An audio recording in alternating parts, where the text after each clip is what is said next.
नमस्कार साथियों, आप सभी का स्वागत है अपने YouTube चैनल रोजगार क्लासेस 124 में। तो साथियों, कैसे हैं आप? आई होप कि आप सभी स्वस्थ होंगे और आपकी स्टडी भी बहुत ही अच्छी चल रही होगी। तो जैसा कि आप सभी को पता है कि एसएससी जीडी, यूपीएसआई और होम गार्ड के जो एग्ज़ाम हैं वो होने वाले हैं।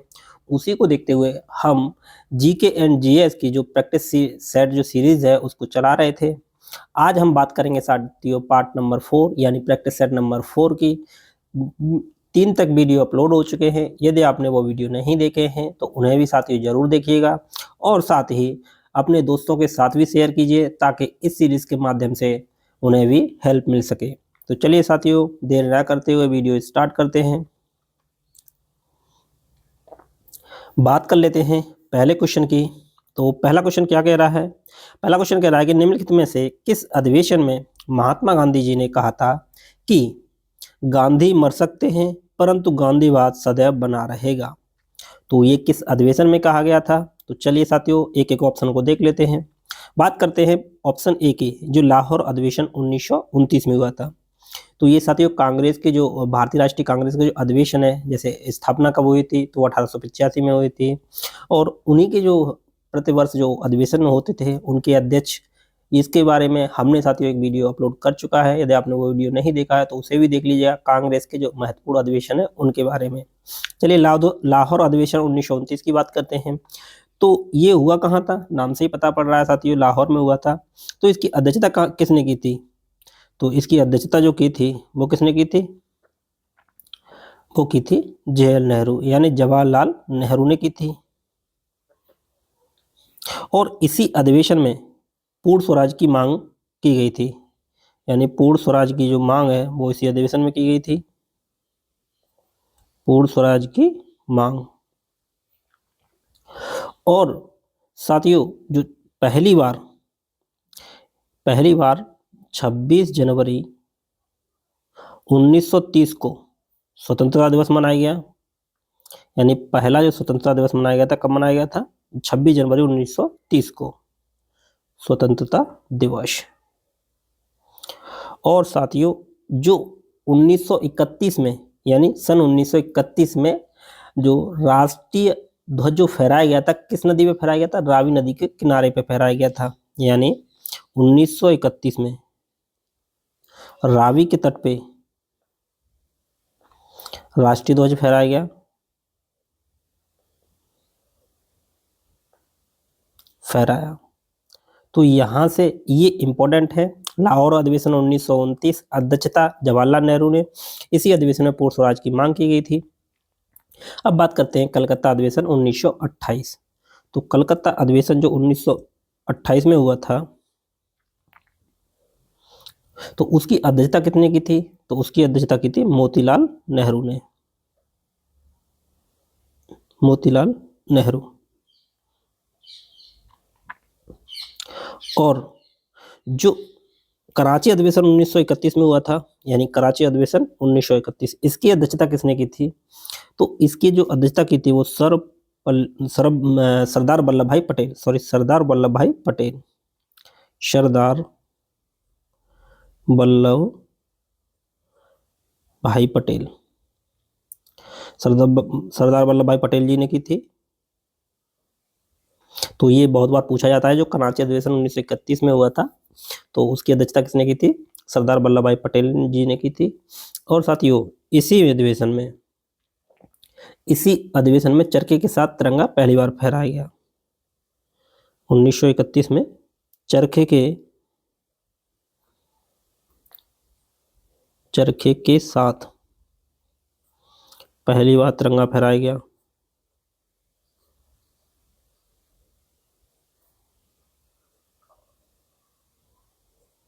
और बात करें साथियों, जो रामगढ़ अधिवेशन है, तो रामगढ़ अधिवेशन, इसकी अध्यक्षता किसने की थी? तो इसकी जो अध्यक्षता की थी मौलाना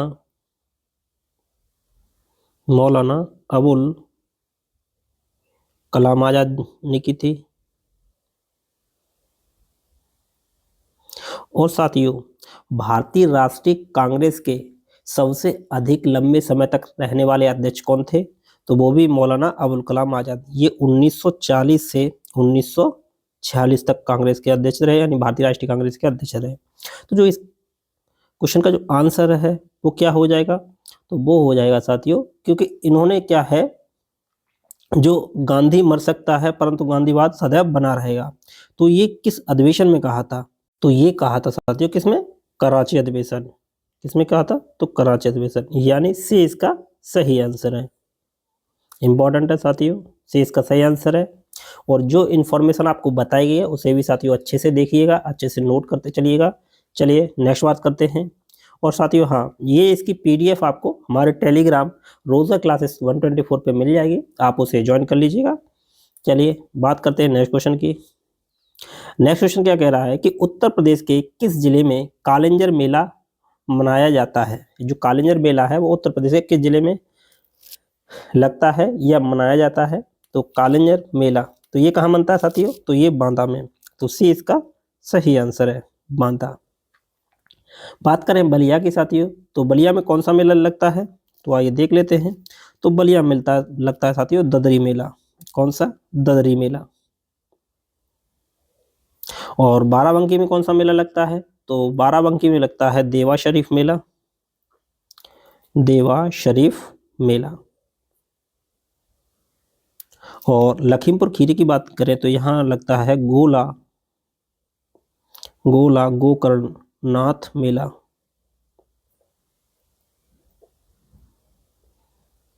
तो इस क्वेश्चन का जो सही आंसर हो जाएगा ऑप्शन सी। अब बात करते हैं कुछ महत्वपूर्ण मेले जो एग्जाम में पूछे जाते हैं और उन्हें देखेंगे मैप के माध्यम से। इसको जूम कर लेते हैं। तो यूपी में बात करें साथियों, एक मिनट, बात करें यूपी की, तो यूपी में जो सर्वाधिक मेले लगते हैं वो कहाँ लगते हैं, तो वो लगते हैं साथियों मथुरा में। कहाँ पे, मथुरा में। ठीक, तो सर्वाधिक मेले कहाँ लगते हैं, मथुरा में। और सबसे कम मेले कहाँ लगते हैं, तो वो लगते हैं पीलीभीत में। कहाँ पे, पीलीभीत में। तो यूपी की बात करें तो सर्वाधिक मेले हो गए मथुरा में और सबसे कम मेले हो गए पीलीभीत में। अब देख लेते हैं जो जिले हैं, यानी कुछ महत्वपूर्ण जिले हैं वो उसमें जो मेले लगाए जाते हैं उनके बारे में। तो सहारनपुर में जो मेला लगता है वो कौन सा मेला लगता है, तो सहारनपुर में लगता है साथियों शाकंभरी मेला। कौन सा, शाकंभरी मेला, ये बहुत बार पूछा गया है। और जो हापुड़ में मेला लगता है साथियों तो वो लगता है गढ़मुक्तेश्वर मेला। हापुड़ में गढ़मुक्तेश्वर मेला। और मथुरा में सर्वाधिक मेले लगते हैं, लेकिन कुछ महत्वपूर्ण मेले हैं। तो हरिदास जयंती, देव छठ, श्रवणी मेला, ये कहाँ पे है, ये सभी मेले मथुरा में मनाए जाते हैं। नेक्स्ट देखते हैं, इसी के जस्ट नीचे है आगरा साथियों। तो आगरा में कौन कौन से, वटेश्वर मेला, ये बहुत बार एग्जाम में पूछा गया है, वटेश्वर मेला। तो वटेश्वर मेला कहाँ लगता है, तो ये लगता है आगरा में। गढ़शौर मेला, कौन सा मेला, गढ़शौर, एक गढ़गौर है वो अलग है, गढ़शौर मेला, तो ये कहाँ है, ये भी आगरा में है। कैलाश मेला आगरा में। ताज महोत्सव, राम बारात, ये जो राम बारात है ये इंपॉर्टेंट है, अयोध्या में कंफ्यूजन नहीं होना है। तो राम बारात कहाँ पे, ये आगरा में। शुल्हकुल महोत्सव, तो ये भी आगरा में। चलिए बात कर लेते हैं कानपुर की। तो कानपुर में साथियों जो मनाया जाता है वो बिठूर गंगा महोत्सव। बिठूर गंगा महोत्सव कहाँ पे, कानपुर में। अब इसी के जस्ट नीचे औरैया है और उसके नीचे जो झांसी में मनाया जाता है वो कौन सा है, आयुर्वेद मेला। आयुर्वेद मेला। और आयुर्वेद दिवस साथियों कब मनाया जाता है ये आप हमें कमेंट करके बताएंगे। चलिए क्वेश्चन लिखते हैं, क्वेश्चन आपके लिए है, जो आयुर्वेद दिवस है, आयुर्वेद दिवस ये कब मनाया जाता है, आप ये कमेंट करके बताएंगे हमें। चलिए देख लेते हैं क्वेश्चनों को। तो आयुर्वेद मेला झांसी में। और कजली महोत्सव, तो कजली महोत्सव कहाँ पे, महोबा में। और बांदा में, जो साथियों क्वेश्चन था कि कालिंजर मेला कहाँ मनाया जाता, तो ये देखिए साथियों ये है कहाँ पे, बांदा में। और चित्रकूट, जो चित्रकूट है वहाँ पे कौन सा मेला, रामायण मेला। तो रामायण मेला दो जगह लगता है, एक अयोध्या में भी लगता है और चित्रकूट में, दोनों जगह लगता है। चलिए नेक्स्ट बात करते हैं वाराणसी। तो वाराणसी में नक कटैया ये बहुत इंपॉर्टेंट है साथियों। नक कटैया मेला ये बहुत बार एग्जाम में पूछा गया है, तो ये कहाँ लगता है? ये वाराणसी में लगता है। ध्रुपद मेला भी वाराणसी में लगता है। और ददरी मेला देख चुके हैं, ये बलिया में है साथियों।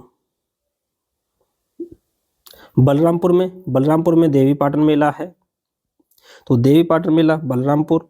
और सैयद सलार मेला, तो ये कहाँ पे है? ये बहराइच में है। तो सैयद सलार मेला बहराइच में है, देवी पाटन मेला बलरामपुर में है। और लखीमपुर खीरी में जो लगता है वो गोला गोकर्णनाथ मेला है। अब आते हैं इसके जस्ट नीचे, तो बाराबंकी ये देख चुके हैं, देवा शरीफ मेला है, और लखनऊ में नौचंदी मेला। तो साथियों ये कुछ इम्पोर्टेंट मेले हैं, और जो बाद बाकी बचे हैं उन्हें भी साथियों ऐसे ही देख लेंगे, तो प्रत्येक को अच्छे से नोट करते चलिएगा। चलिए नेक्स्ट क्वेश्चन की बात करते हैं। नेक्स्ट क्वेश्चन कह रहा है कि निम्नलिखित में से कौन सा सही सुमेलित नहीं है? तो कौन सा सही सुमेलित नहीं है साथियों? तो ऑप्शन ए है बाबर, खानवा, हुमायूं, चौसा, अकबर, हल्दीघाटी, जहांगीर, करनाल। तो साथियों देख लेते हैं। तो बाबर ने जो युद्ध लड़े थे, कौन कौन से लड़े थे? तो इसकी ट्रिक क्या है? आइए ट्रिक देख लेते हैं। पानी पियो, खाना खाओ,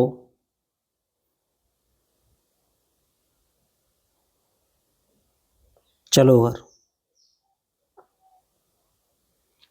तो पानी से क्या हो जाएगा साथियों? पानीपत। और खाना से हो जाएगा खानवा, और चलो से हो जाएगा चंदेरी, और घर से हो जाएगा घाघरा।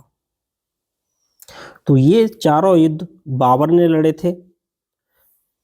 पानीपत 1526 में लड़ा गया था, ये 1527 में, ये 28 में लड़ा गया था साथियों, और ये 1529 में। 1530 में अकबर की मृत्यु हो जाती है। तो ये तो सही है कि जो खानवा का युद्ध है वो बाबर ने लड़ा था। चौसा का युद्ध किस किस के बीच हुआ था? तो ये हुआ था हुमायूं और शेरशाह। किसके बीच? हुमायूं और शेरशाह के बीच। तो ये भी सही है, ये भी सही है। अकबर, तो अकबर जो हल्दीघाटी का जो युद्ध हुआ था, तो ये किस किस के बीच? तो अकबर का सेनापति था मानसिंह, उनके बीच, और महाराणा प्रताप के बीच। किसके बीच? तो ये हुआ था अकबर का जो सेनापति था मानसिंह और महाराणा प्रताप सिंह। तो ये भी सही है, यानी ए और बी सही है और सी भी सही है। तो करनाल का युद्ध, तो करनाल का जो युद्ध हुआ था ये कब हुआ था? तो साथियों ये हुआ था 1739 में। तो ये किसके बीच हुआ था? तो ये हुआ था नादिर शाह और मोहम्मद शाह रंगीला। ये जहांगीर के समय नहीं हुआ था, तो ये गलत है, यानी वही पूछा है कि कौन सा सही सुमेलित नहीं है, तो डी इसका सही आंसर है। ठीक है साथियों, चलिए नेक्स्ट बात करते हैं।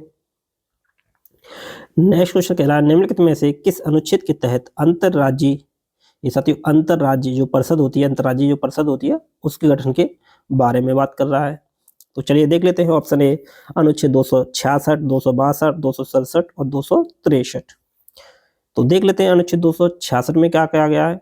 तो अनुच्छेद 266 में जो उल्लेख है वो साथियों संचित निधि के बारे में है, संचित निधि।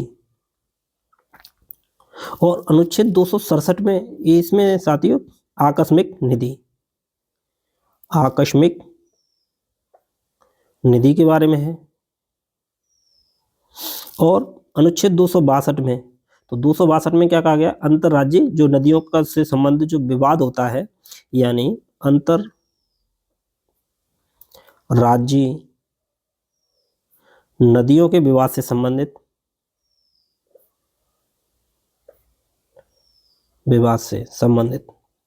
अनुच्छेद 262। अनुच्छेद जो 263 है उसमें क्या है?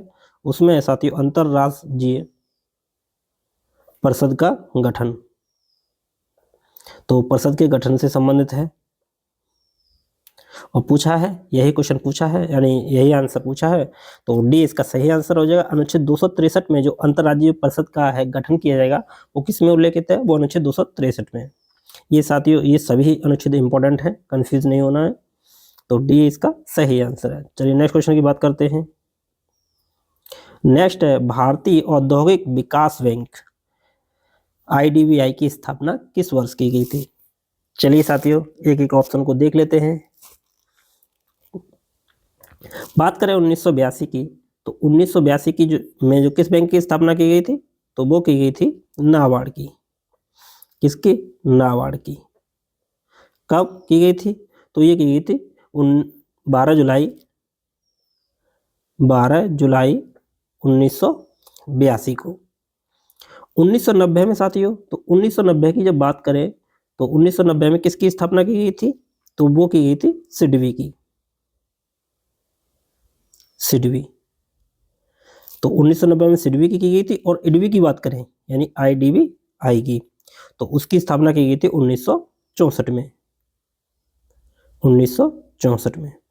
तो सी इसका सही आंसर है, 1964। और बात करें 1948, तो 1948 में जो स्थापना की गई थी, तो किसकी की गई थी? वो की गई थी IFCI। इसकी IFCI, यानी औद्योगिक, जो भारतीय औद्योगिक वित्त निगम है, उसकी स्थापना की गई थी 1948 में। और साथ ही एक और क्वेश्चन पूछा था सेबी की, तो सेबी की स्थापना कब की गई थी? तो वो की गई थी 1988 में। और सेबी को वैधानिक जो दर्जा मिला था, वो 1992 में मिला था। तो कंफ्यूजन नहीं होना, 1988 में तो उसकी स्थापना की गई थी और 1992 में उसको वैधानिक दर्जा मिला था। तो सी इसका सही आंसर है। चलिए नेक्स्ट क्वेश्चन की बात करते हैं। नेक्स्ट है कि हाल ही में WHO की ग्लोबल टीबी रिपोर्ट 2025 के अनुसार 2015 से 2024 के बीच भारत में टीबी से होने वाली मौतों में कितने प्रतिशत की कमी दर्ज की गई है? तो ये बहुत ही इंपॉर्टेंट क्वेश्चन है साथियों। तो कितने परसेंट की कमी की गई है? कमी मतलब देखी गई है, तो ये साथियों देखी गई है 25% की। डी इसका सही आंसर है, 25%। अब बात कर लेते हैं साथियों WHO। थोड़ा स्टैटिक पॉइंट हम साथ साथ देखते चलते हैं। तो WHO की स्थापना वर्ल्ड हेल्थ ऑर्गेनाइजेशन, इसकी स्थापना कब होती है? तो इसकी स्थापना होती है 1948 में। और हेडक्वार्टर कहाँ है? तो हेडक्वार्टर कहाँ है? वो है साथियों जिनेवा में। Geneva, Switzerland. और इसके जो वर्तमान में अध्यक्ष हैं वो कौन है? वो है टेड्रोस अधानोम। Tedros Adhanom. तो क्वेश्चन का जो आंसर है वो तो डी है, 25%। और WHO की जो स्थापना होती है वो 1948 में, हेडक्वार्टर जेनेवा में, अध्यक्ष टेड्रोस अधानोम। तो ये भी इंपॉर्टेंट है साथियों। चलिए नेक्स्ट क्वेश्चन देखते हैं। नेक्स्ट क्वेश्चन भी इंपॉर्टेंट है, यूपी से रिलेटेड है कि निम्नलिखित में से कौन सा सही सुमेलित नहीं है? तो निम्नलिखित में कौन सा सही सुमेलित नहीं है? ऑप्शन ए दिया है कतरनिया घाट वन्य विहार बहराइच, रानीपुर बाघ अभ्यारण्य लखीमपुर खीरी, महावीर स्वामी जो वन्य जीव विहार है वो ललितपुर, और चंद्रप्रभा वन्य जीव विहार चंदौली। चलिए देख लेते हैं साथियों। तो कतरनिया जो वन्य जीव अभ्यारण्य है वो कहाँ पे है? तो वो साथियों बहराइच में है। और रानीपुर जो बाघ अभ्यारण्य है वो कहाँ पे है? तो वो साथियों है कहाँ पे? बांदा में। कहाँ पे? बांदा में। तो बी इसका सही आंसर है। महावीर स्वामी जो वन्यजीव विहार है वो ललितपुर में है, और चंद्रप्रभा जो वन्यजीव विहार है वो चंदौली में है। चंद्रप्रभा जो वन्यजीव विहार है वो साथियों कहाँ पे है? वो चंदौली में है। और ये भारत मतलब सॉरी यूपी का पहला यानी प्रथम वन्यजीव विहार है। इसका यूपी का।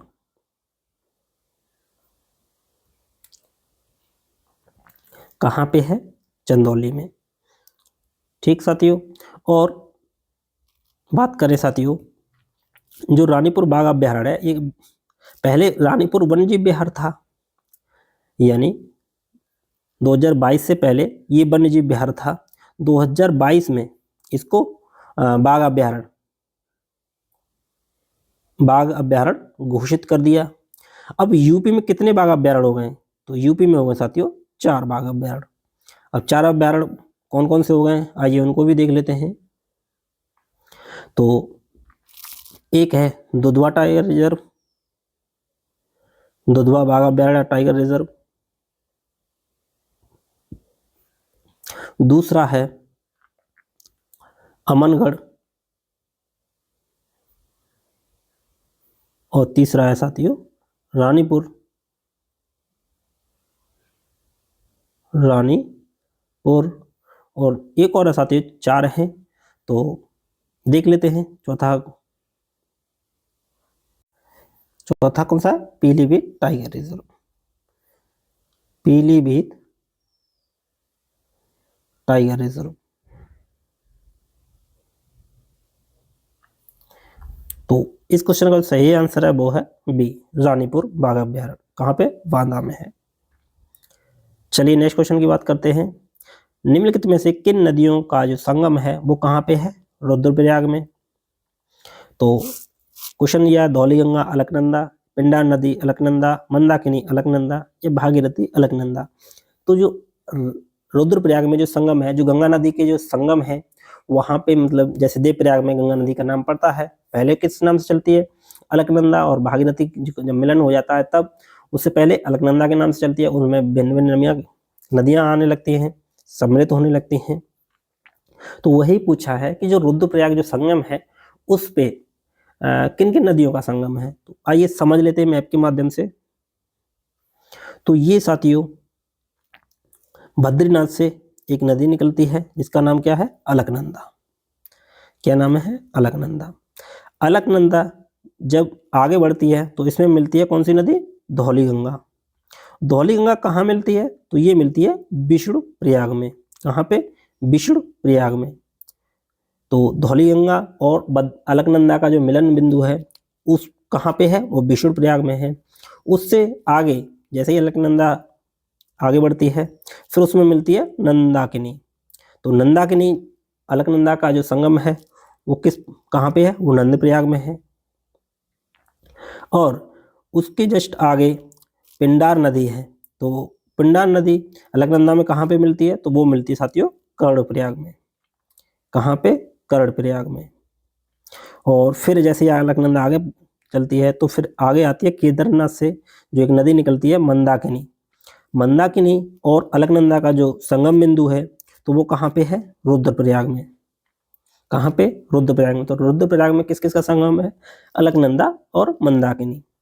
जस्ट उसके आगे अलकनंदा जाती है तो उसमें जो भागीरथी नदी है वो आके मिलती है। भागीरथी गंगोत्री नदी से निकलती है और देवप्रयाग में ये दोनों मिल जाती हैं। और वहाँ से अलकनंदा और भागीरथी के मिलन बिंदु के बाद इसका नाम क्या पड़ता है? गंगा नदी। तो कहाँ पे? देवप्रयाग में। और फिर ये जो है अपना बंगाल की खाड़ी में मुहाना बना देती है और बांग्लादेश में आके इसमें ब्रह्मपुत्र नदी में मिलती है। तो ब्रह्मपुत्र बांग्लादेश में इस नाम किस नाम से जानते हैं? तो इसको जब ब्रह्मपुत्र नदी मिल जाती है तो पद्मा के नाम से जानते हैं। और यह बंगाल की खाड़ी में अपना मुहाना बना देती है। और प्रयागराज में साथियों कौन सी नदी मिलती है? वो आप सभी को पता है कौन मिलती है? ये यमुना नदी मिलती है। तो ये प्रयाग इंपॉर्टेंट है। तो क्वेश्चन वही पूछ रहा था कि जो रुद्रप्रयाग में कौन कौन सी नदी मिलती है? तो रुद्रप्रयाग में मिलती है मंदाकिनी और अलकनंदा। तो इसका साथियों चाहे स्क्रीनशॉट ले लीजिए या आप पीडीएफ डाउनलोड कर लेना, उसमें देख सकते हैं। हमारे जो टेलीग्राम ग्रुप है उसमें भी पीडीएफ अपलोड कर दी जाएगी। तो वही पूछा है कि रुद्रप्रयाग में कौन है? तो रुद्रप्रयाग में साथियों कौन है? मंदाकिनी और अलकनंदा। सी इसका सही आंसर है। चलिए नेक्स्ट क्वेश्चन की बात करते हैं। नेक्स्ट क्वेश्चन कह रहा है हाल ही में राष्ट्रपति द्रौपदी मुर्मू ने भारत के संविधान को किस जनजातीय भाषा में जारी किया है? तो द्रौपदी मुर्मू ने जो भारत के जो संविधान है वो किस जनजातीय भाषा में जारी किया है? तो वो किस भाषा में जारी किया है? वो किया साथियों संथाली में। किसमें? संथाली में। और संथाली जो भारतीय संविधान है उसमें कब जोड़ी गई थी? तो ये 92 यानी 92 में संविधान संशोधन